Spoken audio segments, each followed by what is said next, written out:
السلام علیکم ورحمۃ اللہ.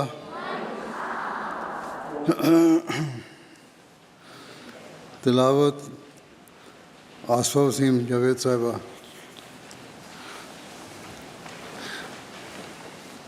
السلام علیکم پیارے آقا. وعلیکم السلام. اعوذ باللہ من الشیطان الرجیم.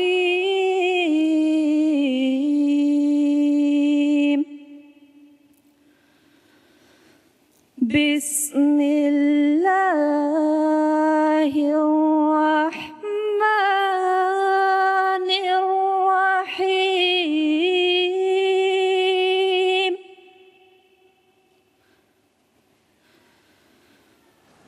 ما أصاب من مصيبة إلا بإذن الله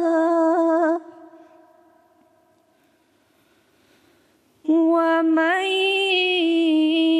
يؤمن بالله يهد قلبه والله بكل شيء عليم.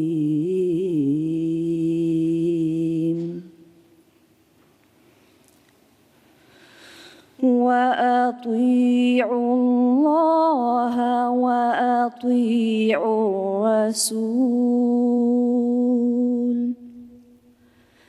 فإن توليتم فإنما على رسولنا البلاغ المبين.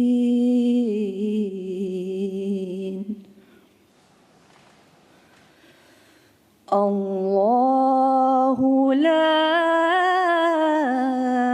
إله إلا هو وعلى الله فليتوكل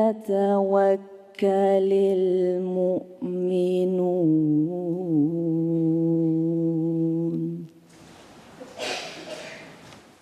يا أيها الذين آمنوا إن من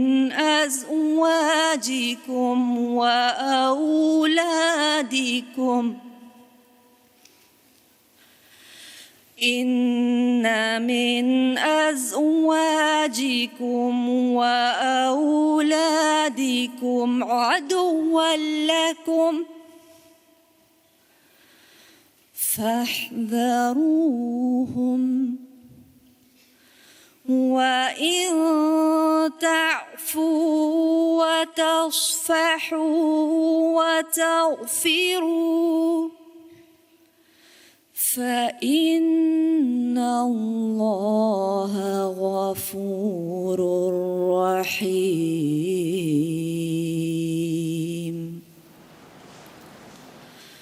إنما أموالكم وأولادكم فتنة والله عنده أجر عظيم.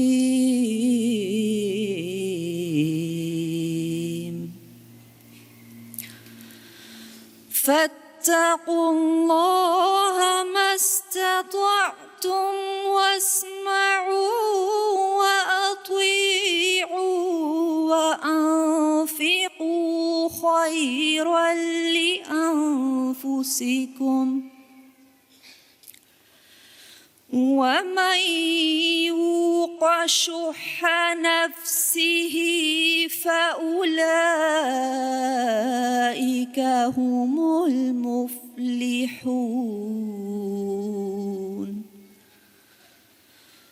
إن تقرضوا الله قرضا حسنا يضاعفه لكم ويغفر لكم والله شكور حليم عالم الغيب والشهادة العزيز الحكيم.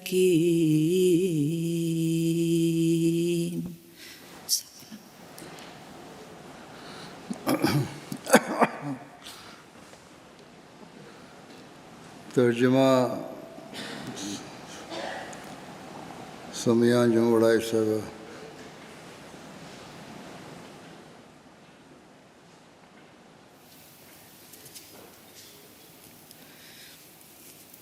السلام علیکم ورحمۃ اللہ وبرکاتہ. پیارے حضور،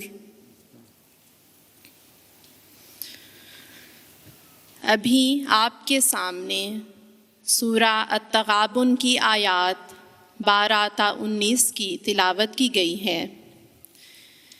ان آیات کا اردو ترجمہ بیان فرمودہ حضرت خلیفۃ المسیح ثانی رضی اللہ تعالی عنہ پیش خدمت ہے.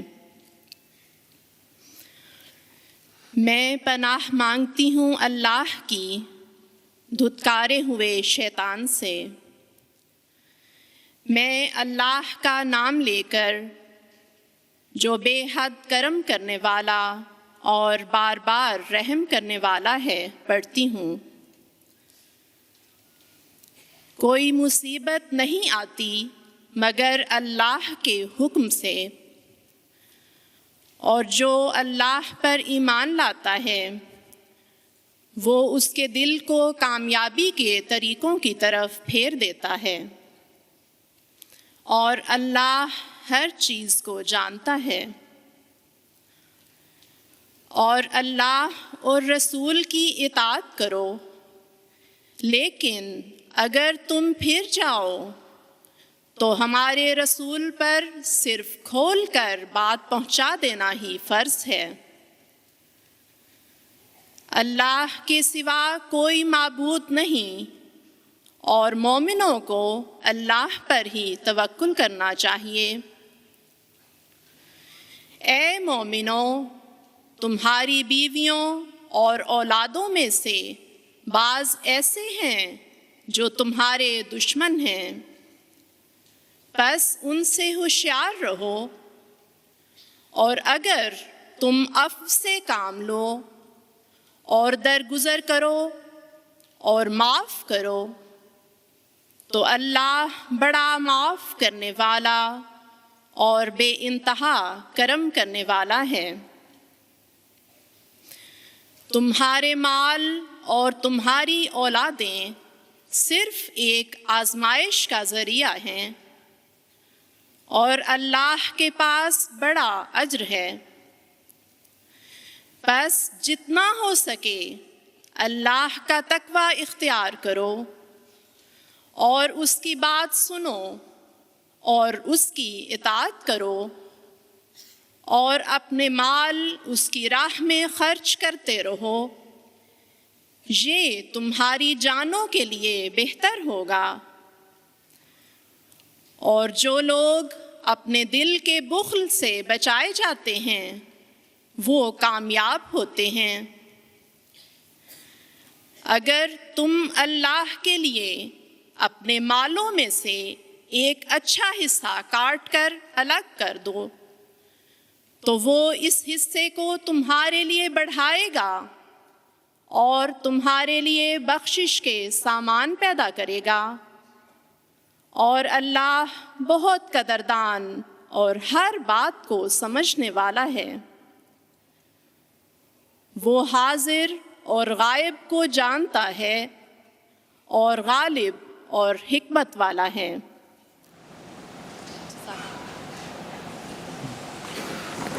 نظم انیکا شاکر باجوہ صاحبہ.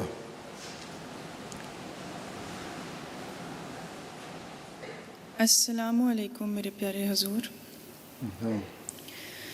کلام حضرت مسیح موعود علیہ الصلوۃ والسلام. وہ پیشوا ہمارا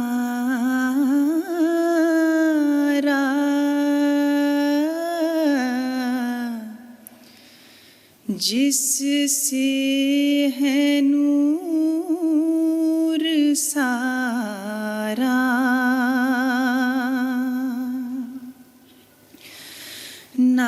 نام اس کا ہے محمد،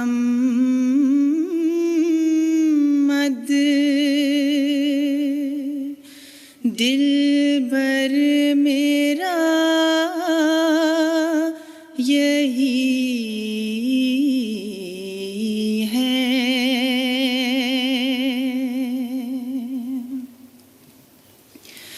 سب پاک ہے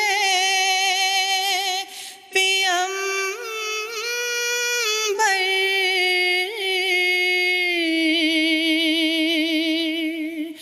ایک دوسرے سے بہتر، لیک از خدا برتر، خیر الورا یہی ہے.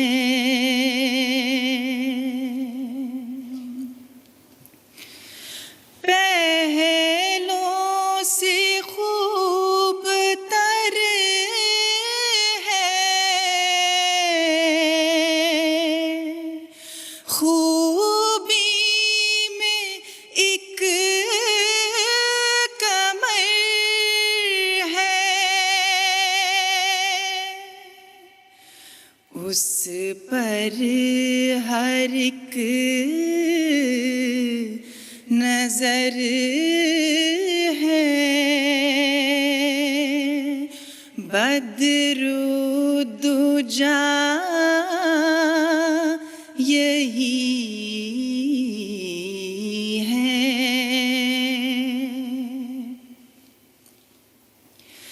پہلے تو راہ میں ہارے،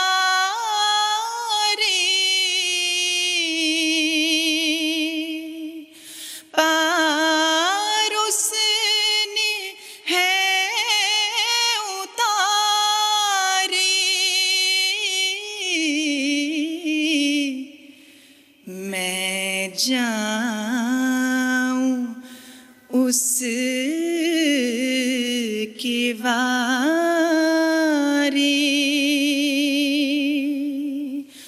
بس نا خدا یہی ہے.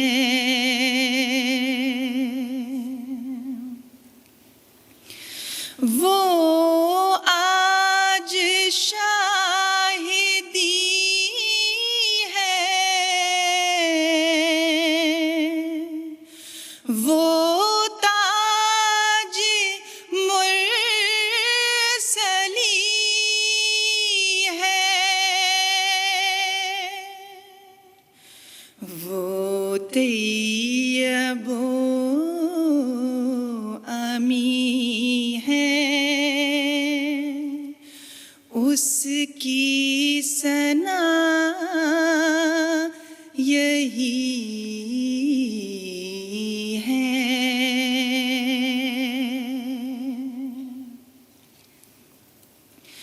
اس نور پر فدا ہوں، اس کا ہی میں ہوا ہوں.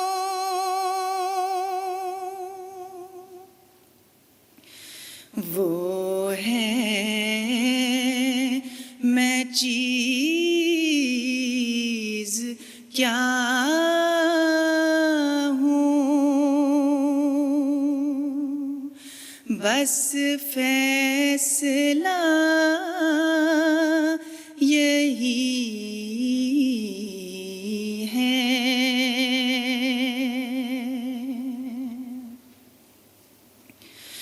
وہ دلبر یگانہ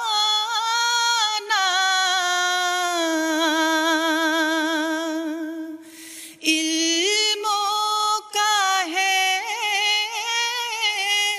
خزانہ،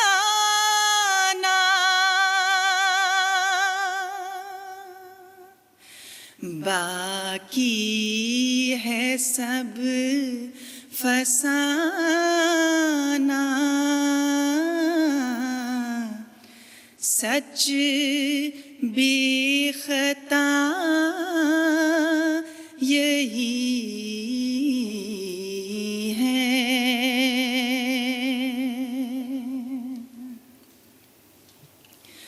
سب ہم نے اس سے پایا،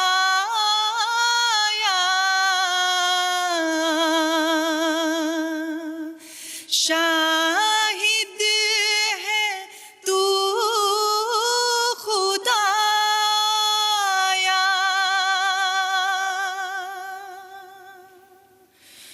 وہ جس نے حق دکھایا،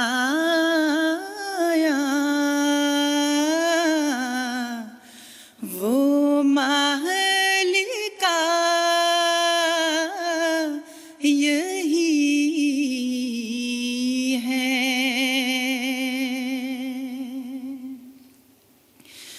وہ پیشوا ہمارا،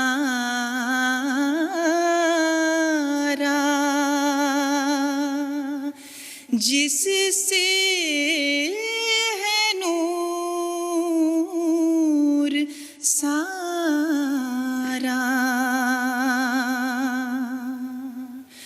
نام اس کا ہے محمد،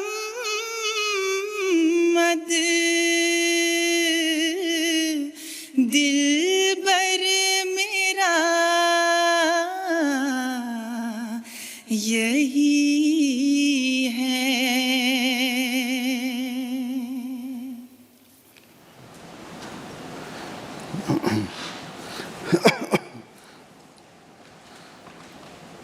سیکرٹری صاحبہ امور طالبات، اعلان تعلیمی اعزازات۔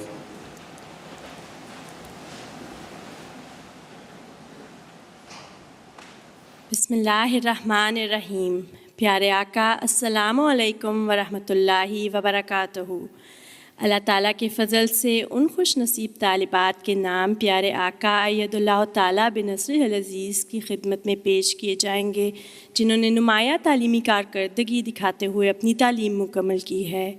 سالانہ اجتماع کے موقع پر ان طالبات نے اپنی اسناد اور انعامات وصول کر لی ہیں۔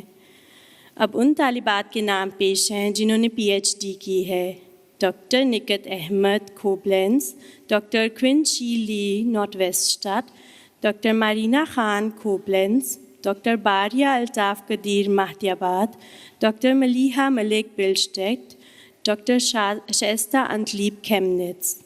اب خاکسار ان طالبات کے نام پڑھے گی جنہوں نے اعلیٰ نمبروں پر اسٹیٹ ایگزامینیشن کیا ہے: ریم انا احمد ہوائزنسٹم، انیلا راحت علی گیسن، بشرا عباسی گولڈسٹائن، صحرا ورلی لیوڈنشائٹ، امت الباری بھٹی فرانکفرٹر بیرگ، شارفہ امین بیت الجامع، ناجیہ نعیم الدین کرانشٹائن اوسٹ، مریم ہنا انور بامبیک، رحیلہ ناصر نو ایزنبرگ، تحریم احمد بروخکھوبل، افرا اقبال فرانکنبرگ، سحر شہزادی دلشاد بروخکھوبل، مریم ہرا وائپلنگن، سلمہ مبارکہ گورایا فریڈاسٹٹ، انم Tahir کوبلنز، doctor Merina Khan کوبلنز۔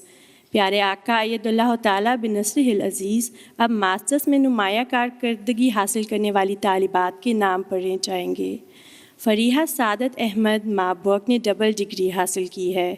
Saeeda jazz باشا مانہائم زوڈ، عائشہ احمد بیت الرشید اور روسا فیضان ڈیٹسنباخ، ہبہ پھک ٹرک مانہائم زوڈ، ماہا احمد خان گنسائم، عائشہ احمد ویسبادن اوسٹ، Sajeela Mahmood Nidda, Ayesha Maliha Chaudhry Bielefeld, Zara Ahmad Shakoor Lampertheim, Sonia Samreen Ahmad Fulda, Sobia Abdullah Rasheed Noor ud Din مشے، رامین خان فرانکنتھال، تنزیلات خالد غسلسائم اوسٹ، اقصا بھٹی بالنگن، ماہرہ نصیر بٹ ویشٹا، ماہم ایاز نے ایرفورٹ نے پاکستان اور جرمنی سے ڈگریز حاصل کی ہیں۔ امت اللہ چیما اوفنباخ، فرا مبین ملک میولہائم قوہ۔ اب ان طالبات کے نام ہیں جنہوں نے اعلیٰ نمبروں سے بیچلر کی ڈگری حاصل کی ہے۔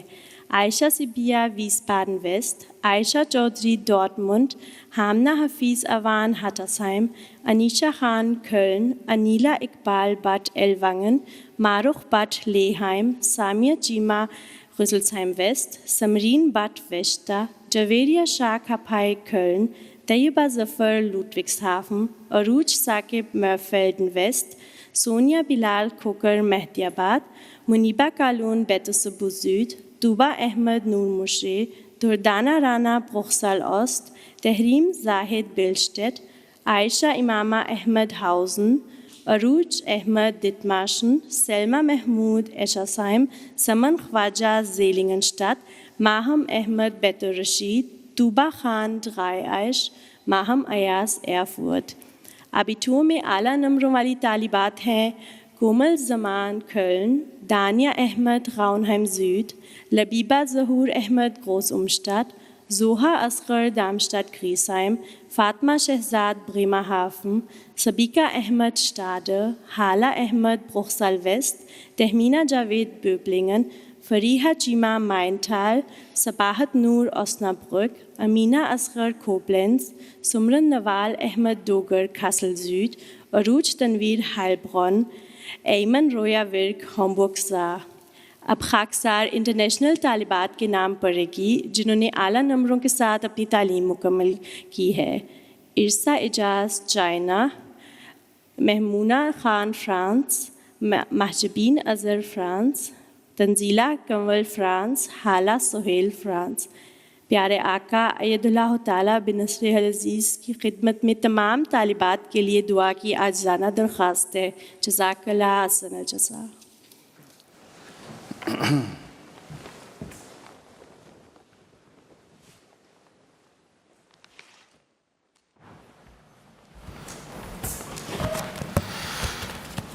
السلام علیکم ورحمۃ اللہ وبرکاتہ۔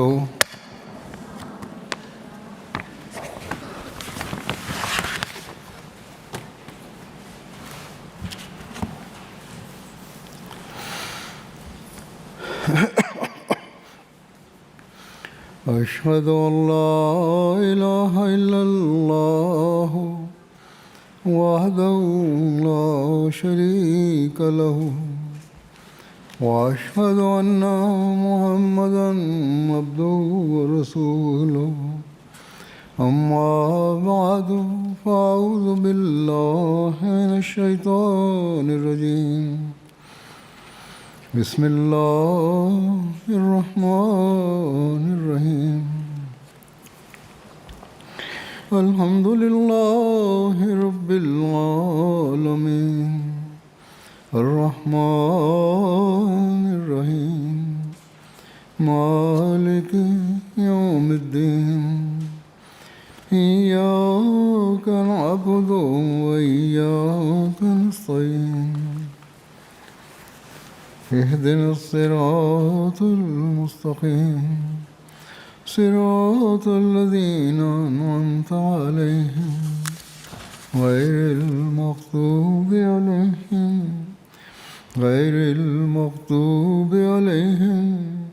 ولا الضالين۔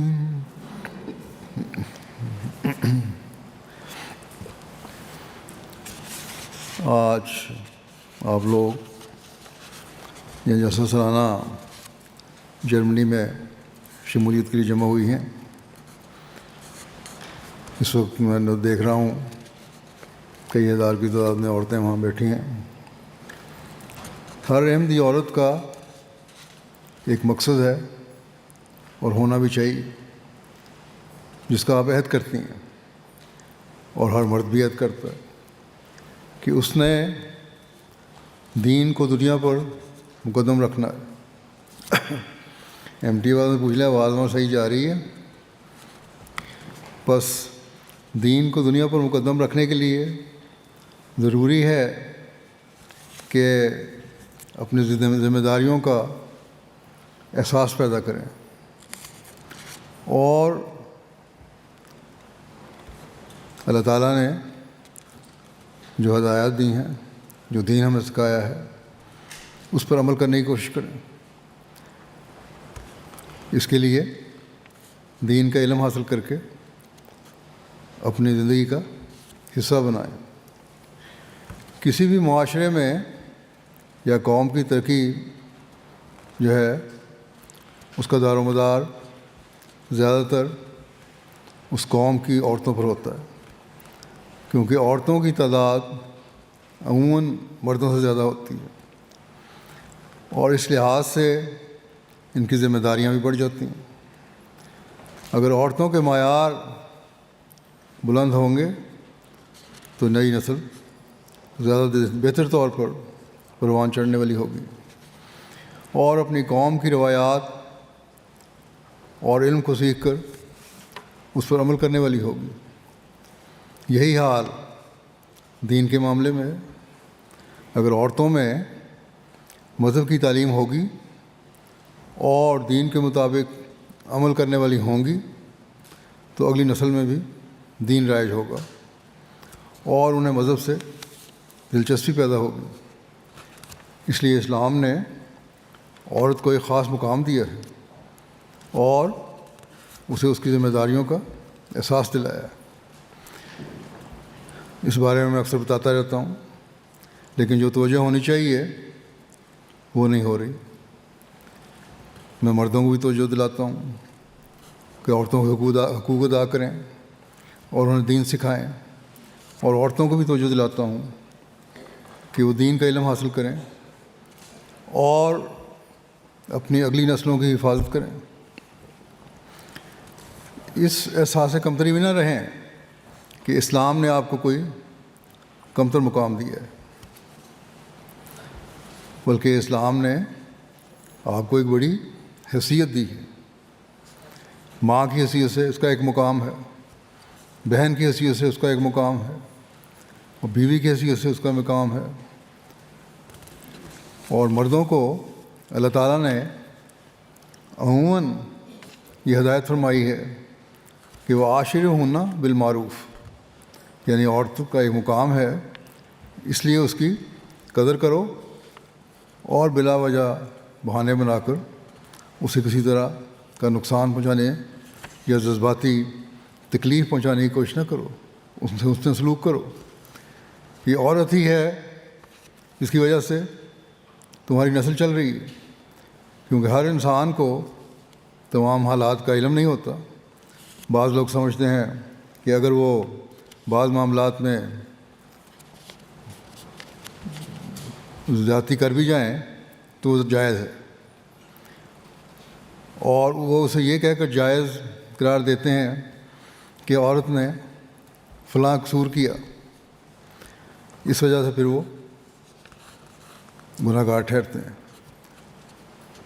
کیونکہ بلا وجہ کے الزام تراشی ہے. اللہ تعالیٰ نے تو یہاں تک فرمایا ہے کہ تم لوگ سمجھتے ہو کہ تم صحیح ہو، اور بعض معاملات میں عورتوں کو غلط سمجھتے ہو، اور اس وجہ سے انہیں سزا دینے یا ان سے علیحدگی اختیار کرنے کی کوشش کرتے ہو.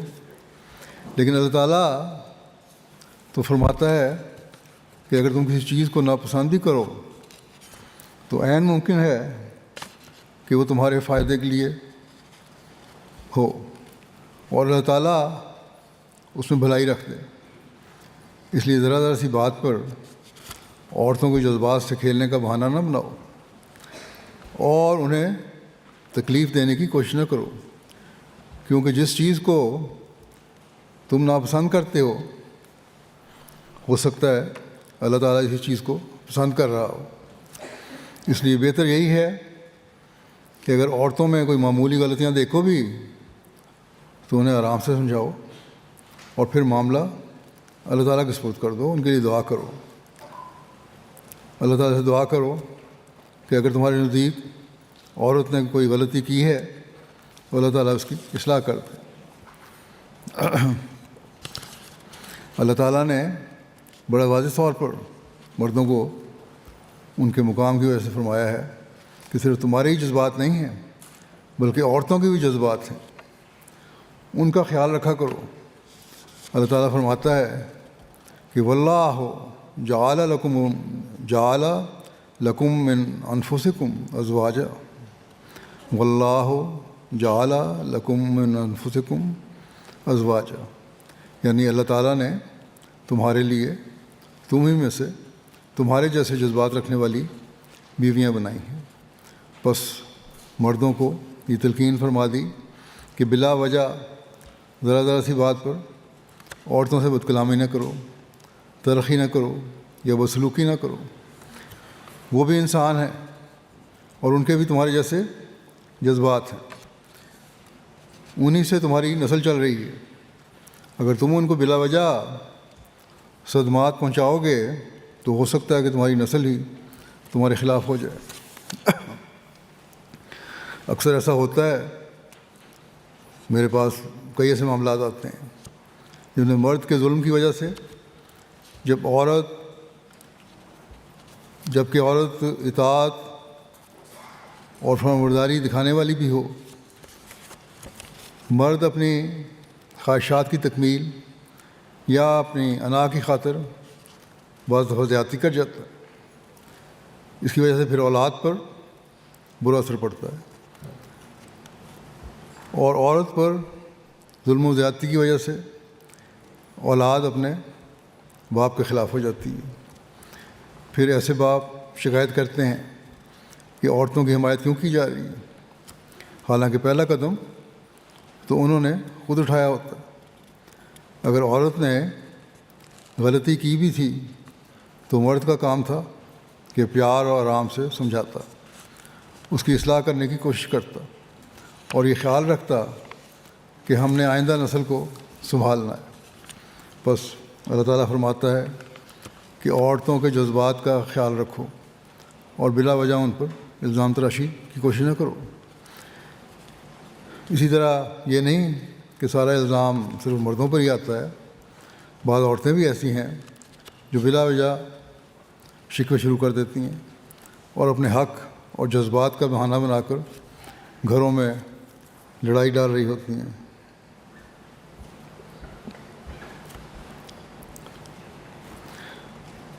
بعض دفعہ مرد کی غلطی ہوتی ہے تو بعض دفعہ عورتوں کی غلطی بھی ہوتی ہے۔ اس لیے اللہ تعالیٰ نے مردوں اور عورتوں دونوں کو فرمایا کہ تم دونوں کے جذبات ہیں جو اللہ تعالیٰ نے اس لیے رکھے ہیں تاکہ ایک دوسرے کی قدر کرو۔ بس ایسی عورتوں کو بھی جو بلا وجہ چھوٹی چھوٹی باتوں پر گھر میں فساد پیدا کرنے کی کوشش کرتی ہیں، یہ دیکھنا چاہیے کہ تقویٰ کیا ہے۔ اگر وہ دین کو مقدم کرنے کے عہد پر چلتی رہیں گی تو مسائل پیدا نہیں ہوں گے۔ اسی طرح اگر مرد دین کو مقدم کریں گے تو مسائل پیدا نہیں ہوں گے اور گھر میں ایک حسین اور پاک معاشرہ قائم ہو جائے گا۔ اللہ تعالیٰ یہ بھی فرماتا ہے کہ مرد اور عورت ایک دوسرے کے لباس ہیں، یعنی ایک دوسرے کے رازدار بھی ہیں۔ یہاں مردوں اور عورتوں دونوں کو حکم ہے کہ رازداری ہی رہنی چاہیے۔ ایسا نہیں ہونا چاہیے کہ کبھی جھگڑا ہو تو ایک دوسرے کی غیر ضروری یا ذاتی باتوں کی تشہیر شروع کر دی جائے۔ بس اس بات کا خیال رکھنا چاہیے۔ اسی طرح خاوند بیوی کے آپس کے اچھے تعلقات کی وجہ سے معاشرے میں بھی ان کا مقام بنا رہتا ہے، کیونکہ وہ ایک دوسرے کے لباس ہیں، ایک دوسرے کی عزت کا خیال رکھتے ہیں، ایک دوسرے کا احترام کرتے ہیں، اور اپنے بچوں کے لیے بھی نمونہ قائم کرتے ہیں، اور معاشرے کے سامنے بھی ایک مثال قائم کرتے ہیں۔ پھر کسی شخص کو نہ عورت پر انگلی اٹھانے کی ضرورت ہوتی ہے اور نہ ہی مرد پر انگلی اٹھانے کی ضرورت ہوتی ہے اگر ایسا ماحول ہو۔ بس یہاں خاوند اور بیوی دونوں کی ذمہ داری ہے کہ اپنی اپنی ذمہ داریوں کو سمجھیں، اور نہ مرد عورت کے جذبات کو ٹھیس پہنچائے، نہ عورت مرد کے جذبات کو ٹھیس پہنچائے۔ اللہ تعالیٰ فرماتا ہے کہ اسی سے تمہاری گھریلو زندگی خوشگوار بنی رہے گی، بلکہ تم اپنی نسلوں کو بھی محفوظ کر لو گے۔ بلکہ قرآن کریم نے تو یہاں تک تعلیم دی ہے کہ اگر کبھی علیحدگی اور طلاق کی صورت پیدا ہو جائے تب بھی ایک دوسرے کی زندگی کی راز کی باتیں جو شادی شدہ زندگی میں ایک دوسرے سے کی تھیں باہر نہیں نکالنی چاہیے اور نہ ہی ظاہر کرنی چاہیے، کیونکہ یہ باتیں راز اور ایمانتیں ہیں۔ ایمانت صرف رقم ہی کی نہیں ہوتی، بلکہ یہ باتیں بھی ایمانتیں ہیں۔ اگر تم ایمانت کی حفاظت نہیں کرو گے تو بددیانتی کرنے والے ٹھہرو گے۔ ایسا نہیں ہونا چاہیے کہ جب تمہارے تعلقات اچھے تھے تو ایک دوسرے سے عہد و پیمان بھی کرتے رہے اور حفاظت کا عہد بھی کرتے رہے، اور جب ذرا سی بات پر تعلقات خراب ہوئے تو سب کچھ بھلا دیا۔ اور عموماً یہ باتیں دنیاوی ہوتی ہیں جن کی وجہ سے جھگڑے پیدا ہوتے ہیں، جو معاشرے میں عموماً سامنے آتی ہیں۔ بہت کم ایسا ہوتا ہے کہ ان کی بنیاد دینی باتوں پر ہو۔ تو اللہ تعالیٰ نے مردوں کو ہدایت فرمائی کہ تم ایسی باتیں ظاہر نہ کرو جو عورتوں کی راز کی باتیں ہیں۔ اسی طرح عورتوں کو بھی فرمایا کہ تم بھی ظاہر نہ کرو، کیونکہ تم ایک دوسرے کے لباس ہو، اور اگر ایسا ہوگا کہ ایک دوسرے کا خیال رکھو گے تو ایک حسین معاشرہ قائم ہوگا۔ آج کل ہم دنیا داری میں پڑھ کر ان باتوں کو بھول رہے ہیں کہ اپنی گھریلو ذمہ داریوں کو کس طرح نبھانا ہے۔ بعض اچھے بھلے پڑھے لکھے اور دین کا علم رکھنے والے لوگ بھی ایسے ہیں جن کے گھر اس لیے ٹوٹ رہے ہوتے ہیں کہ نہ عورت میں صبر ہے اور نہ مرد میں۔ دنیا کی طرف زیادہ توجہ ہو گئی ہے اور دین کی طرف کم۔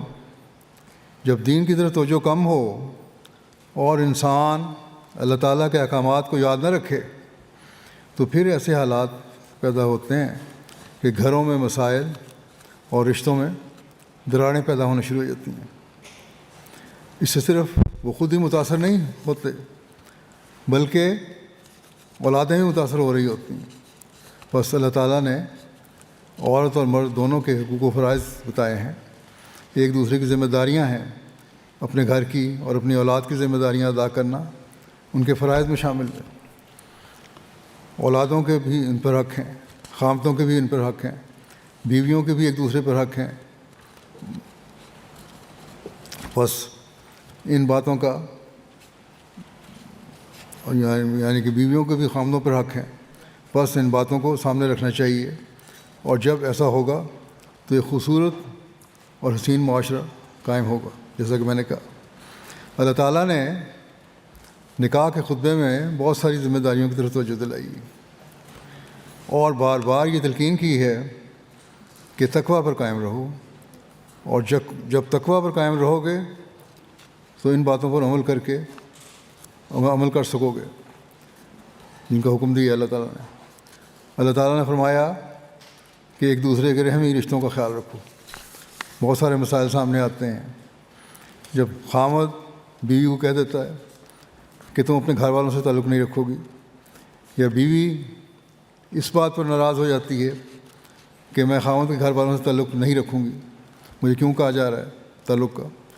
یہ ایسی چیزیں ہیں جن سے اللہ تعالیٰ نے منع فرمایا، اسی لیے نکاح کے شروع میں ہی فرما دیا کہ اگر تم لوگوں نے رشتے قائم کرنے ہیں تو رحمی رشتوں کا بھی خیال رکھو۔ اسی طرح فرمایا کہ سچ پر قائم رہو، کیونکہ سچ پر قائم رہو گے تو آپس کے تعلقات کو صحیح طور پر ادا کر سکو گے اور سچ پر قائم ہو کر ہی اپنی نسلوں کی تربیت بھی کر سکتے ہو اور انہیں معاشرے کا ایک مفید وجود بھی بنا سکتے ہو۔ خاوند بیوی کے بہت سے جھگڑے ہیں اس لیے ہو رہے ہوتے ہیں کہ وہ بے اعتمادی کا شکار ہوتے ہیں۔ ایک شکایت کر رہا ہوتا ہے کہ دوسرے کو سچ بولنے کی عادت نہیں ہے، اور دوسرا بھی یہی شکایت کرتا ہے کہ اسے سچ بولنے کی عادت نہیں ہے۔ یوں الزام تراشیاں شروع ہو جاتی ہیں، اور یہ چیزیں جماعت میں بھی بڑھ رہی ہیں۔ اب یہ کسی طرح بھی مناسب نہیں،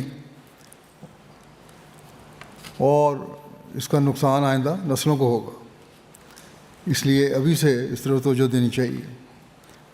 میں بار بار اس طرف توجہ دلاتا رہتا ہوں کہ اگر آپ نے اپنی نسلوں کو سنبھالنا ہے اور اپنی دنیا و آخرت کو سنبھالنا ہے تو اس عہد کو پورا کرنا ہوگا کہ ہم دین کو دنیا پر مقدم رکھنے والی ہیں۔ دین کو مقدم رکھنے والے تو وہی ہوتے ہیں جو اللہ تعالیٰ کے احکامات پر عمل کرنے والے ہوں، اور دونوں کی کوشش ہونی چاہیے کہ احکامات پر عمل کرتے ہوئے اللہ تعالیٰ کی رضا حاصل کریں۔ بس اس وقت مرد اور عورتیں جو میری باتیں سن رہے ہیں اس بات کا خیال رکھیں کہ آپ نے دین کو مقدم رکھنے کا عہد کیا ہے، تو پھر مرد اور عورت کے آپس کے بہت سارے جو معاملات ہوتے ہیں ان میں میانہ روی اختیار کرنی ہوگی، انا کو توڑنا ہوگا اور سچائی پر قائم رہنا ہوگا۔ اور جب ایسا ہوگا تو پھر اگلی نسلیں بھی جیسا کہ میں نے کہا بچیں گی۔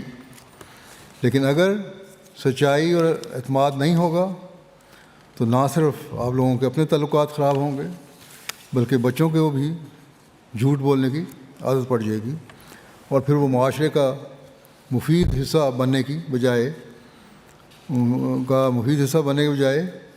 ایک تکلیف دہ حصہ بن جاتے ہیں اور بن جائیں گے۔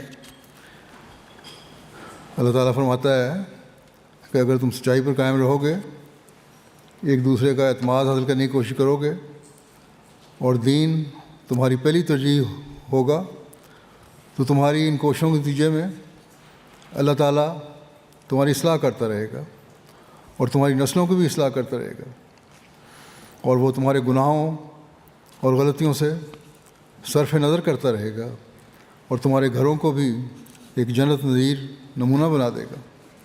اللہ تعالیٰ نے فرمایا ہے کہ اللہ اور اس کے رسول کی اطاعت کرنے سے ہی تمہیں بڑی کامیابیاں مل سکتی ہیں۔ بڑی کامیابی کیا ہے؟ مومن کی تو یہی خواہش ہوتی ہے کہ اسے کوئی بڑی کامیابی حاصل ہو، اور مومن کے نزدیک سب سے بڑی کامیابی یہی ہے اور ہونی چاہیے کہ اللہ تعالیٰ کی رضا حاصل ہو جائے اور اس کی جنتوں کا حصول ہو۔ لوگ لکھتے ہیں کہ ہماری دعائیں قبول نہیں ہوتی۔ ہم کس طرح سمجھیں گے ہماری دعائیں قبول ہو گئیں یا اللہ تعالیٰ نے ہمیں معاف کر دیا؟ تو اگر ہم نیک اعمال کر رہے ہیں، نیکی پر قائم ہیں اور اللہ تعالیٰ کی رضا حاصل کرنے کی بھرپور کوشش کر رہے ہیں، آئندہ کوئی غلطی نہ کرنے کا عزم کرتے ہیں اور امن و سلامتی پیدا کرنے اور اللہ تعالیٰ کی رضا کے حصول کی خاطر قربانی دیتے ہوئے اپنے بعض جائز حقوق بھی چھوڑ رہے ہیں، تو پھر اللہ تعالیٰ راضی ہو جاتا ہے اور ایسے لوگوں کو بہت نوازتا ہے۔ بس اللہ تعالیٰ کی جنت کا حصول اس وقت تک نہیں ہو سکتا جب تک اپنے اعمال پر نظر نہ ہو۔ حقوق اللہ بھی ادا کریں اور حقوق العباد بھی ادا کرنے کی کوشش کریں۔ اس کے لیے تقویٰ ضروری ہے۔ تقویٰ کے بارے میں قرآن شریف نے بے شمار جگہ فرمایا ہے۔ حضرت مسیح علیہ السلام نے بھی اس بارے میں خاص طور پر بار بار نصیحت فرمائی ہے۔ آپ فرماتے ہیں کہ دنیا کو مقصود بالذات نہ بناؤ۔ تمہارا مقصد صرف دنیا کو حاصل کرنا نہ ہو، تمہارا مقصد صرف یہی نہ ہو کہ دنیا ہمیں مل جائے، بلکہ دین کو اپنا مقصد بناؤ، اور دنیا پھر اس کے لیے خادم کے طور پر ہوگی، وہ دعا آئی جائے گی تمہارے پاس۔ جب یہ سوچ ہوگی تو پھر دیکھیں آپ لوگوں کو ایک سکون اور اطمینان ہوگا۔ ان ملکوں میں آ کر ترقی یافتہ ممالک کہلاتے ہیں جو، خواہشات بڑھ جاتی ہیں اور دنیا داروں کو دیکھ کر دنیاوی چیزوں کی طرف زیادہ رجحان ہو جاتا ہے۔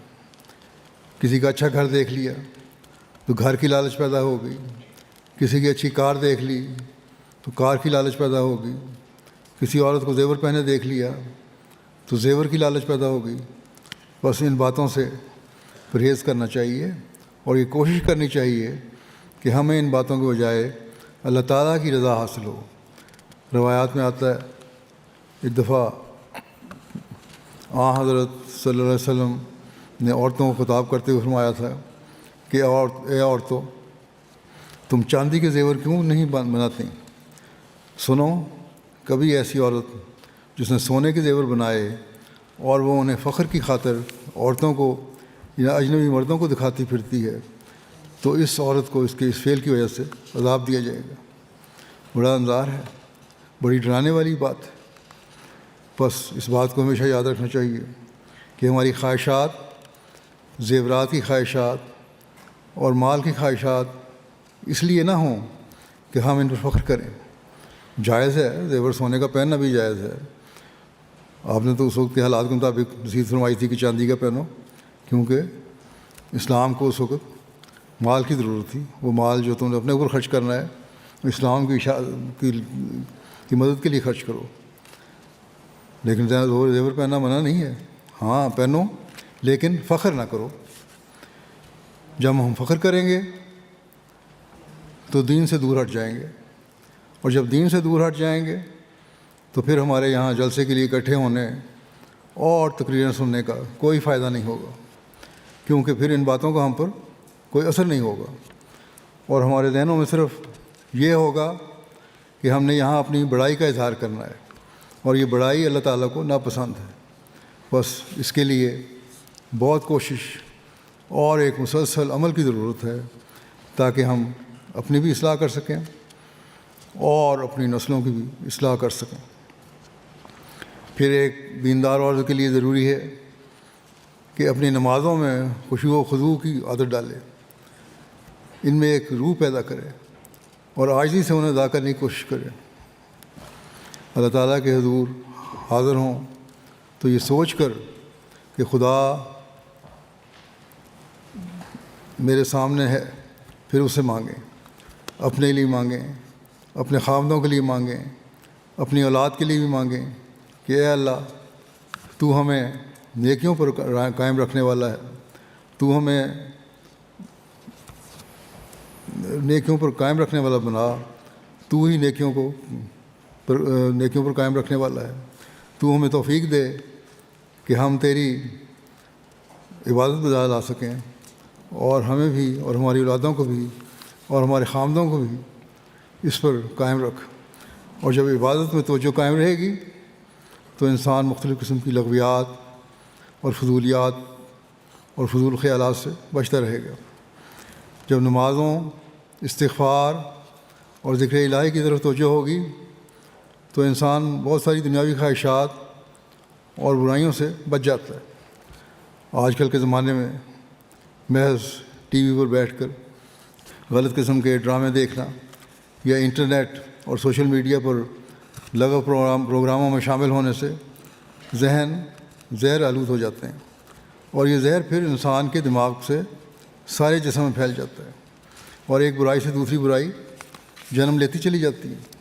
بس آج کل جب کہ دنیا میں ایسی حالت پیدا ہو چکی ہے کہ دنیا داری میں لوگ دین کو بھول چکے ہیں اور دنیاوی خواہشات ہی ان کا مقصد بن گئی ہیں، ایسے حالات میں ہر احمدی عورت اور مرد کو کوشش کرنی چاہیے کہ ان لغویات سے بچیں اور دین کی طرف زیادہ توجہ دیں، کیونکہ آپ ہی وہ لوگ ہیں جنہوں نے حضرت مسیح موعود علیہ الصلوۃ والسلام کی بیعت کر کے یہ عہد کیا ہے کہ ہم دین کو دنیا پر مقدم رکھیں گی اور اللہ تعالیٰ کے پیغام کو دنیا میں پہنچائیں گی۔ بس اگر آپ نے اللہ تعالیٰ کے پیغام کو دنیا میں پہنچانا ہے تو سب سے پہلے اپنی اصلاح کی ضرورت ہے، اپنا اللہ تعالیٰ سے تعلق پیدا کرنے کی ضرورت ہے، اور اپنی ناجائز دنیاوی خواہشات کو دور کرنا ضروری ہے۔ بس اس بات پر ضرور غور کریں اور اس کے لیے ایک عہد کریں کہ آپ نے آئندہ اپنی زندگیوں میں ایک انقلاب پیدا کرنا ہے، اور یہ انقلاب اس لیے پیدا کرنا ہے کہ نہ صرف اپنی آنکھ پر سنوارنی ہے بلکہ دنیا کو بھی راہ راست پر لانا ہے۔ آج کل دنیا تباہی کے کنارے کی طرف جا رہی ہے، اور اس تباہی سے وہی لوگ محفوظ رہ سکتے ہیں جو اللہ تعالیٰ سے تعلق رکھنے والے ہیں، ورنہ جب اللہ تعالیٰ کی پکڑ آتی ہے تو پھر سب اس میں پستے ہیں۔ اس لیے ہمیشہ اس سے بچنے کی کوشش کرنی چاہیے۔ حضرت مسیح موعود علیہ السلام نے فرمایا ہے کہ آگ ہے، پر آگ سے وہ سب بچائے جائیں گے جو کہ رکھتے ہیں خدائے ذوالعجائب سے پیار۔ بس خدائے ذوالعجائب سے پیار رکھنے کی ضرورت ہے، اس کے لیے اپنی نمازوں کو سنوار کر ادا کرنے، نیک اعمال بجا لانے اور حقوق العباد ادا کرنے کی ضرورت ہے۔ خاوند کو بیوی کا اور بیوی کو خاوند کا حق ادا کرنے کی ضرورت ہے، بچوں کا حق ادا کرنے اور اپنے گھروں کو ایک نیک اور پاک معاشرہ بنانے کی ضرورت ہے۔ اگر یہ چیزیں ہوں گی تو پھر آپ انشاءاللہ ترقی پر قائم رہیں گی، اور جب اس سوچ کے ساتھ آپ عبادت کریں گی تو عبادت پر بھی توجہ قائم رہے گی۔ بہت سے لوگ سوال کرتے ہیں کہ توجہ کس طرح قائم رکھیں؟ اگر دنیاوی خواہشات دل میں گھوم رہی ہوں تو توجہ کیسے قائم رہ سکتی ہے؟ پھر تو نماز کے دوران بھی توجہ اسی طرف ہو جائے گی۔ اس لیے نمازوں میں یہ بھی دعا کریں کہ اللہ تعالیٰ ہمیں، ہماری اولاد کو اور ہمارے خامدوں کو ان چیزوں سے بچائے، ہمارے بھائیوں کو، ہماری بہنوں کو، ہمارے ماں باپ کو، سب کو ان چیزوں سے بچائے، اور ہم دین کو خالص کرنے والے اور دین پر خالص توجہ دینے والے ہوں۔ غلط قسم کی باتوں سے خود بھی پرہیز کریں، اور یہ بھی دعا کریں کہ ہم سب اس سے بچنے والے ہوں۔ پہلے زمانے میں تو کہا جاتا تھا کہ عورتیں زیادہ باتیں کرتی ہیں، لیکن اب تو مردوں کا بھی یہی حال ہے کہ وہ غلط قسم کی باتوں کی مجلسوں میں بیٹھے رہتے ہیں، وقت ضائع کرتے ہیں اور لغویات میں مبتلا ہو کر بجائے عورتوں کی اصلاح کرنے کے خود بگڑتے چلے جا رہے ہیں۔ اور پھر اس کی وجہ سے بعض دفعہ تو یہ شکایت آتی ہے اور عورتیں شکایت کرتی ہیں کہ مرد ہمیں کہتے ہیں کہ تم پردے چھوڑ دو، فلاں مجالس میں آنا شروع کر دو، یہ ایسی سوسائٹی میں بیٹھو۔ تو اگر مردوں کا یہ حال ہے تو پھر وہ یہ دعویٰ نہیں کر سکتے کہ ہمارا حق ہے کہ عورت ہماری فرما بردار رہے۔ ایسے مردوں کی فرما بردار عورت نہیں رہ سکتی۔ لیکن یہاں عورتوں کے لیے ایک چیلنج ہے کہ وہ یہ دیکھیں کہ کس طرح اپنے خامدوں کی اصلاح کر سکتی ہیں، کیونکہ انہوں نے اپنے گھر کو پرامن بنا کر اپنے بچوں کے مستقبل کو بہتر بنانا ہے۔ بچوں کی خاطر قربانی کرتے ہوئے مختلف طریقے اختیار کر کے یہ کوشش کریں کہ کس طرح اپنے خامدوں کی اصلاح کرنی ہے۔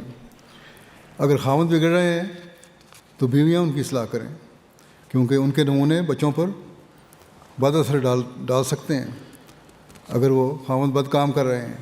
اس لیے اپنی نسلوں کو بچانے کے لیے اپنے خامدوں کو بھی غلط کاموں سے بچانے کی کوشش کریں۔ اپنی نسلوں کو بچانے کے لیے نیکی کی تلقین انہیں کریں اگر وہ صحیح نہیں ہے، کیونکہ بعض دفعہ ایک مخالف بہاؤ شروع ہو جاتا ہے۔ اللہ تعالیٰ نے تو مردوں کو یہ فرمایا ہے، اور حضرت صلی اللہ علیہ وسلم اور حضرت مسیح علیہ السلام نے بھی اس طرح توجہ دلائی ہے اور یہی فرمایا ہے کہ مرد عورتوں کی اصلاح کا ذریعہ بنیں، لیکن بعض دفعہ اس کے الٹ شروع ہو جاتا ہے کہ عورتیں مردوں کی اصلاح کا ذریعہ بنتی ہیں۔ اور آج کل کے معاشرے میں مرد بھی اسی طرح متاثر ہو رہے ہوتے ہیں جس طرح عورتیں متاثر ہو رہی ہیں۔ بس اگر عورتیں اپنی ذمہ داریاں سمجھ لیں تو وہ نہ صرف مردوں کی بلکہ اپنی نسلوں کی بھی اصلاح کر رہی ہوں گی۔ جیسا کہ میں نے کہا، نسلوں کو بچانا بہت ضروری ہے، ورنہ پھر ایسی تباہی آئے گی جس کا ہم اندازہ بھی نہیں کر سکتے۔ اسی طرح عورتوں کو یہ بھی حکم ہے کہ زکوٰۃ دیں۔ عام طور پر جس طرح مردوں کو حکم ہے زکوٰۃ کا، عورتوں کو بھی ہے۔ عام طور پر عورتوں پر زکوٰۃ اس لیے زیادہ فرض ہے کیونکہ ان کے پاس زیورات ہوتے ہیں۔ جیسا کہ پہلے ذکر ہوا، رسول نے فرمایا ہے کہ زیور چاندی کیوں نہیں پہنتی؟ اگر سونے کے زیور پہنے یا رکھے ہیں تو پھر ان پر زکوٰۃ بھی فرض ہے۔ منع نہیں ہے، لیکن پھر اس کا حق ادا کرو، اور جو نصاب مقرر ہے اس کے مطابق زکوٰۃ دینا فرض ہے۔ جب اپنا آپ مالی قربانی کریں گی تو آپ کا مال بھی پاک صاف ہوگا۔ اللہ تعالیٰ کا فضل ہے کہ احمدی عورتیں مالی قربانیوں میں پیش رہتی ہیں۔ جرمنی میں مساجد کی تحریک میں بھی عورتیں بہت بڑھ چڑھ کر حصہ لیتی ہیں۔ اس کے علاوہ بھی بعض دفعہ عورتیں اپنے زیورات اور دیگر اشیاء مالی قربانیوں کے لیے پیش کر دیتی ہیں۔ اللہ تعالیٰ کے فضل سے یہ روح بہت سی عورتوں میں قائم ہے، لیکن ساتھ ہی یہ فکر بھی ہے کہ اب دنیا داری میں بھی بہت ساری عورتیں بڑھتی چلی جا رہی ہیں، اور اگر یہ بڑھتی گئیں تو کہیں ایسا نہ ہو کہ دینی روح کم ہو جائے، دنیا داری اور دکھاوا زیادہ ہو جائے، اور پھر جیسا کہ حضرت صلی اللہ علیہ وسلم نے فرمایا ایسے لوگ اور ایسی عورتیں بڑے گناہوں میں مبتلا ہو جائیں۔ بس اس سے بچنے کی کوشش کرنی چاہیے اور ہمیشہ دین کو دنیا پر مقدم رکھنے کی کوشش کرنی چاہیے، اور اس کے لیے ہر قربانی کے لیے تیار رہنا چاہیے۔ اللہ کے فضل سے آپ یہاں جلسے پر آئی ہیں، اور آپ سب لوگ جلسے پر جو یہاں آئے ہیں تو اس جلسے کے مقصد کو یاد رکھیں۔ ایک روایت میں آتا ہے، حضرت ام المومنین حضرت عائشہ رضی اللہ عنہا نے روایت کیا ہے کہ ایک دفعہ حضرت صلی اللہ علیہ وسلم مسجد میں تشریف لائے تو وہاں ایک قبیلے کی ایک عورت جس نے زیور پہنا ہوا تھا بڑے ناز و ادا اور زیب و زینت کے ساتھ اچھے لباس میں مسجد میں داخل ہوئی۔ حضرت صلی اللہ علیہ وسلم نے فرمایا، اے لوگو، اپنی عورتوں کو زیب و زینت اختیار کرنے اور مسجد میں ناز و ادا سے مٹک کر چلنے سے منع کرو۔ اس وقت آپ نے نصیحت مردوں کو کی اور ساتھ ہی عورتوں کو بھی فرما دی۔ آپ نے فرمایا کہ بنی اسرائیل پر صرف اس وجہ سے لعنت کی گئی تھی کہ ان کی عورتوں نے زیب و زینت اختیار کر کے ناز و نخرے کے ساتھ مسجدوں میں اترا کر آنا شروع کر دیا تھا، اپنی عبادت گاہوں میں اترا کر آنا شروع کر دیا تھا۔ بس یہ جلسے، یہ اجلاس اور یہ فنکشن جو جماعتی ہوتے ہیں، یہ بھی دینی مجالس اور دین سیکھنے کا حصہ ہیں۔ اس لیے یہاں کسی بھی قسم کی نمائش کے لیے نہیں آنا چاہیے۔ بعض لوگ جلسوں پر بے شمار زیور پہن کر آ جاتے ہیں، یہ جلسے کے لیے بہت اعلیٰ کپڑے بنائے جاتے ہیں، صاف ستھرے اچھے اور عمدہ کپڑے ہونے چاہیے، لیکن صرف یہ مقصد نہ ہو کہ ہم اپنے کپڑوں اور اپنے زیوروں کو لوگوں کو دکھانا ہے اور اپنی بڑھائی کا اظہار کرنا ہے۔ اگر یہ نیت ہوگی تو پھر آپ اس مقصد کو حاصل کرنے والی نہیں ہوں گی جو جلسوں یا دینی اجلاسوں پر آنے کا مقصد ہے، کیونکہ یہ جگہیں تو دینی علم کے حصول کے لیے ہیں اور مسجدیں عبادت کے لیے ہیں۔ بس اس مقصد کے لیے نہ آئیں کہ نمود و نمائش ہو یا لوگ آپ کے زیور یا کپڑوں کو غور سے دیکھیں۔ یہ مسجد، یہ جلسہ گاہ کوئی ہے، یہ کوئی فیشن ہال نہیں ہے۔ یہاں اگر آئیں، اس جلسہ گاہ میں اگر آئیں تو دین سیکھنے اور اسے مقدم رکھنے کے لیے آئیں۔ مسجد میں آئیں تو اس لیے آئیں کہ اللہ تعالیٰ کی عبادت کرنی ہے۔ جب یہ حالت ہوگی تو آپ لوگ اللہ تعالیٰ کی پسندیدہ ہو جائیں گی، اور جب اللہ تعالیٰ کی پسندیدہ ہو جائیں گی تو وہ اپنے فضل سے بھی نوازے گا۔ بس اس بات کو خاص طور پر ہر عورت کو یاد رکھنا چاہیے کہ اس نے ہمیشہ دین کو دنیا پر مقدم رکھنا ہے اور اس کے لیے بھرپور کوشش کرنی ہے۔ اللہ تعالیٰ نے تو ہمارے حق قائم فرمائے اور مردوں کو کہہ دیا ہے کہ ان سے نیک سلوک کرو، یہ بھی تمہاری طرح جذبات رکھنے والی ہیں، اور ان کے دوسرے حقوق بھی ادا کرو۔ ہمیں اللہ تعالیٰ نے اور بھی بہت سارے حقوق ادا فرمائے ہیں۔ بس اس کے شکرانے کے طور پر ضروری ہے کہ ہم اپنے اور اپنی اولاد کی نیکیوں کے معیار بلند کریں، اللہ تعالیٰ کی رضا حاصل کرنے کی کوشش کریں اور دین کو دنیا پر مقدم رکھنے کی کوشش کریں۔ حضرت صلی اللہ علیہ وسلم عورتوں کو نصیحت اور خاص طور پر ان باتوں کی تلقین فرمایا کرتے تھے۔ بس حضرت صلی اللہ علیہ وسلم کے غلام صادق حضرت مسیح موعود علیہ الصلوۃ والسلام جب حضرت جو حضرت صلی اللہ علیہ وسلم کی پیشگوئی کے مطابق آئے ہیں تو اللہ تعالیٰ نے ان کو اس لیے بھیجا ہے کہ آخرین کو پہلوں سے ملائیں، کیونکہ حضرت صلی اللہ علیہ وسلم نے ان پہلے اجڑ، دنیا دار، ناز و نخرے کرنے والے اور دنیا کو ترجیح دینے والے لوگوں میں ایک ایسی پاک تبدیلی پیدا کی تھی کہ ان میں عبادت گزار عورتیں پیدا ہو گئیں. ایسی عورتیں پیدا ہوئیں جو ساری ساری رات تہجد پڑھنے والی تھیں. ایسی عورتیں پیدا ہوئیں جو مالی قربانیاں دینے والی تھیں. ایسی عورتیں پیدا ہوئیں جو دین کی خاطر جہاد کرنے والی تھیں. بس حضرت مسیح علیہ السلام بھی اسی مقصد کے لیے آئے ہیں کہ جماعت احمدیہ میں بھی ایسی عورتیں پیدا ہوں جو دین کو دنیا پر مقدم رکھنے والی ہوں، عبادتوں کے اعلیٰ معیار حاصل کرنے والی ہوں، مالی قربانیاں کرنے والی ہوں، اپنی اولادوں کی نیک تربیت کرنے والی ہوں، گھروں کو پرامن بنانے والی ہوں، اسلام کا پیغام اپنے عمل اور تبلیغ سے اپنے ماحول میں پھیلانے والی ہوں، اور ایک ایسا حسین معاشرہ قائم کریں کہ اس معاشرے میں جو بظاہر ترقی یافتہ معاشرہ کہلاتا ہے، یعنی یورپ کا معاشرہ، وہ دیکھیں کہ اعلیٰ اخلاق احمدی لوگوں میں پائے جاتے ہیں. احمدی عورتیں وہ ہیں جو مالی قربانیاں بھی کر سکتی ہیں، جو دین کو دنیا پر مقدم رکھنے کے لیے ہر قسم کی قربانی کے لیے تیار ہیں، اور جن کا اولین مقصد خدا تعالیٰ کی رضا کو حاصل کرنا ہے. اور یہی وہ چیز ہے جو دنیا میں امن و سلامتی قائم کر سکتی ہے. آج کل دیکھ لیں دنیا میں جو یہ بدامنی پھیلی ہوئی ہے، اس کی وجہ یہی ہے کہ لوگوں کی تربیت نہیں ہے. ان کی تربیت کرنے والی وہ مائیں نہیں ملیں، ان کو تربیت کرنے والی وہ مائیں نہیں ملیں جنہوں نے ان کو یہ بتایا ہو کہ خدا تعالیٰ کی رضا کیا چیز ہے. بس آپ وہ مائیں ہیں جنہوں نے اگلی نسلوں کو یہ بتانا ہے کہ اللہ تعالیٰ کی رضا حاصل کرو گے تو پھر ہی کامیابیاں بھی حاصل کر سکو گے، اور جب کامیابیاں حاصل کرو گے تو تب ہی تم اس دنیا میں بھی سرخرو ہوگے، اور اللہ تعالیٰ کے حضور حاضر ہونے پر بھی وہاں انعام پانے والے ہوگے. بس حضرت مسیح موعود علیہ الصلوۃ والسلام نے جو جماعت پیدا کی اور آخرین کی جماعت کو پہلوں سے ملانے کے لیے اللہ تعالیٰ نے آپ کو بھیجا، اس کے لیے ہمیں نیک عمل کرنے ہوں گے، کوشش کرنی ہوگی اور محنت بھی کرنی ہوگی. اس لحاظ سے ہر احمدی عورت پر بہت بڑی ذمہ داری عائد ہوتی ہے، اور اس ذمہ داری کو ادا کرنے کی طرف توجہ دینی چاہیے. بہت ساری لمبی لمبی باتیں بیان کرنے کی ضرورت نہیں ہوتی. اگر ہم بنیادی چیز سمجھ لیں کہ ہماری زندگی کا مقصد کیا ہے، ہم نے تقویٰ پر چلنا ہے اور اللہ تعالیٰ کی عبادت کا معیار حاصل کرنا ہے، تو پھر اللہ تعالیٰ ہم پر فضل بھی فرمائے گا.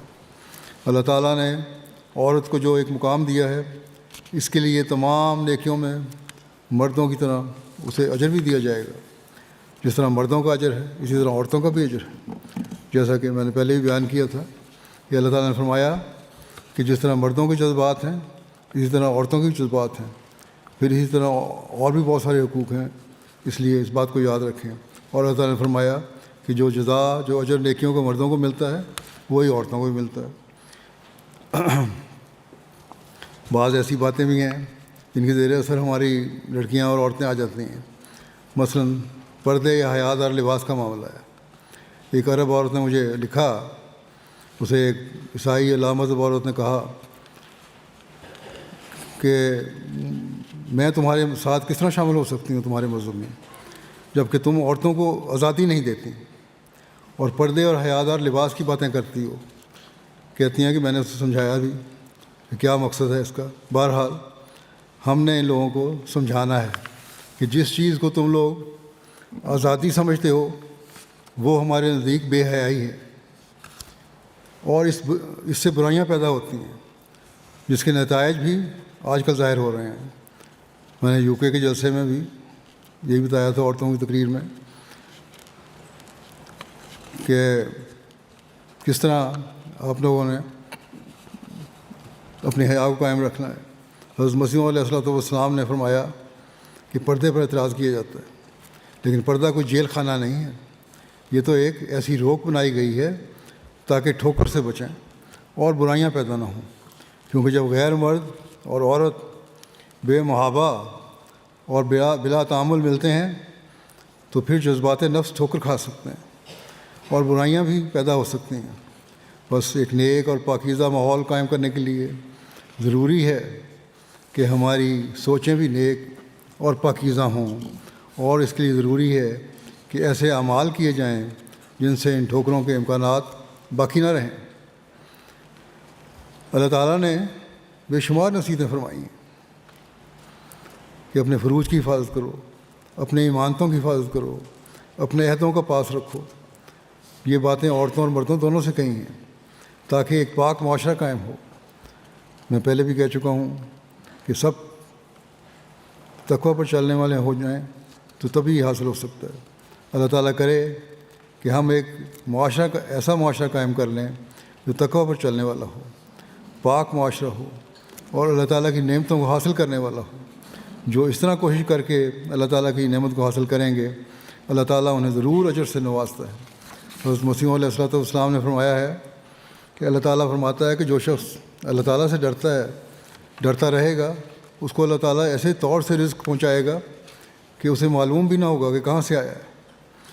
اس آیت کہ من یتق اللہ یجعل لہ مخرجا، من یتق اللہ یجعل لہ مخرجا ویرزقہ من حیث لا یحتسب۔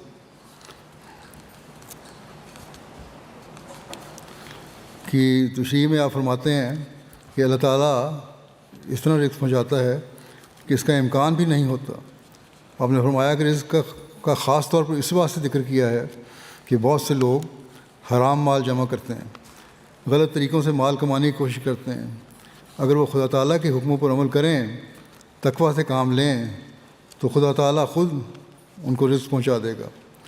بعض لوگوں کو یہ بھی خیال ہوتا ہے کہ اگر ہم دنیا داری نہ کریں تو ہمیں رزق نہیں ملے گا، یا یہ دنیاوی رزق ہی سب کچھ ہے۔ اللہ تعالیٰ فرماتا ہے کہ ایسا نہیں۔ اگر تمہارے اندر قناعت ہے اور تم اللہ تعالیٰ کی رضا کے حصول کے لیے کوشش کر رہے ہو یا کر رہی ہو تو اللہ تعالیٰ رزق بھی بے شمار دے گا۔ اسی طرح آپ فرماتے ہیں کہ اللہ تعالیٰ فرماتا ہے کہ وَهُوَ يَتَوَلَّى الصَّالِحِينَ، کہ جس طرح ماں بچے کی متولی ہوتی ہے، اسی طرح اللہ تعالیٰ فرماتا ہے کہ میں صالحین کا متکفل ہوتا ہوں۔ بس یہ خیال بھی غلط ہے کہ اگر ہم تقویٰ پر چلیں گے، اگر ہم دنیا کی خواہشات نہیں کریں گے تو شاید ہمیں رزق نہ ملے۔ اللہ تعالیٰ رزق بھی دیتا ہے اور ہماری حفاظت بھی کرتا ہے۔ اس لیے اللہ تعالیٰ نے ہمیں یہ دعا سکھائی ہے کہ ایاک نعبد و ایاک نستعین۔ یہ دعا کیا کرو کہ اے اللہ، ہم تیری عبادت کرتے ہیں اور کرنا چاہتے ہیں اور تجھ سے ہی مدد مانگتے ہیں کہ ہم عبادت کرنے کا حق ادا کرنے والے بھی ہوں۔ بس جب اس طرح دعائیں کریں گی اور اللہ تعالیٰ سے مانگیں گی تو یقین اللہ تعالیٰ بہت فضل کرنے والا ہے۔ وہ آپ کے رزقوں میں بھی کشائش پیدا کرے گا، آپ کی اولاد میں بھی برکت ڈالے گا اور آپ کے گھروں میں بھی برکت ڈالے گا، اور اس سے ایک پاک اور حسین معاشرہ بھی قائم ہوگا۔ اللہ تعالیٰ کرے کہ آپ لوگ اس حسین معاشرے کو قائم کرنے کے لیے، اپنے گھروں کو پرامن بنانے کے لیے، اپنی اولادوں کا مستقبل بہتر کرنے کے لیے اور اللہ تعالیٰ کی رضا حاصل کرنے کے لیے بھرپور کوشش کرنے والی ہوں، اور اس جلسے پر آنے کا جو مقصد ہے اسے پورا کرنے والی ہوں، یعنی دین کو دنیا پر مقدم کرنے کا مقصد اور اللہ تعالیٰ کی رضا حاصل کرنے کا مقصد۔ یہی وہ چیز ہے جو ایک احمدی کا مقصد ہونا چاہیے۔ یہی چیز ہے جس کے لیے ہم نے حضرت مسیح موعود علیہ الصلوۃ والسلام کی بیعت کی ہے، اور یہی بات ہے جس کے لیے آج ہم یہاں جمع ہوئے ہیں۔ اگر یہاں جمع ہونا اس مقصد کے لیے نہیں ہے تو پھر اس جلسے پر آنا بھی بے فائدہ ہے۔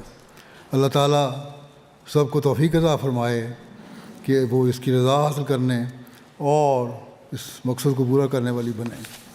آمین۔ اب دعا کر لیں۔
آمین.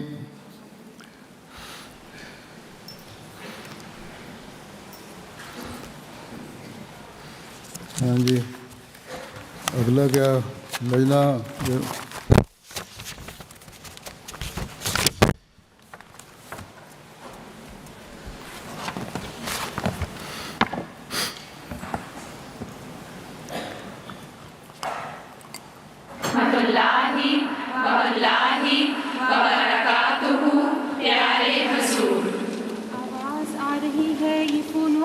سے ڈھونڈو خدا کو دل سے نہ لاف و گزاف سے.